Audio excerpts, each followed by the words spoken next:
لو انت فاكر انك لازم تدخل كلية معينة عشان تكون مصمم جرافيك، فانت كده بتضيع حلمك. في واحد صاحبي لا معاه شهادة فنون ولا دخل جامعة اصلا ولا درس اكاديمي اصلا، يدوب كل اللي معاه شغفه وامنيته انه يكون مصمم جرافيك. بس ساعتها قرر يتعلم بنفسه. كل اللي عمله كتب خطة يتعلم بيها، وكانت كالآتي: دروس مجانية على اليوتيوب، تطبيق يومي، تقليد لشغل مصممين كبار، وبدأ يعمل مشاريع شخصية يطور بيها نفسه. بعد سنة ونص شاف النتيجة، بدأ يشتغل مع عملاء بره وشركات بره مصر، وبيكسب أضعاف خريج الكلية. والنهاردة محدش بيسأله أنت شهادتك إيه، أو أنت واخد الشهادة دي فين، أو حتى أنت كنت بتدرس إيه. بيسألوه أنت فين شغلك. عارف ليه؟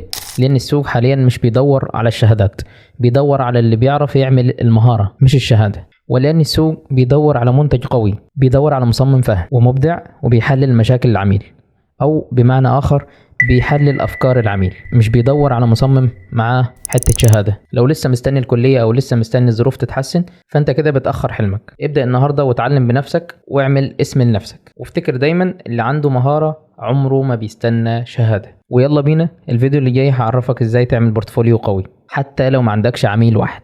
سلام عليكم.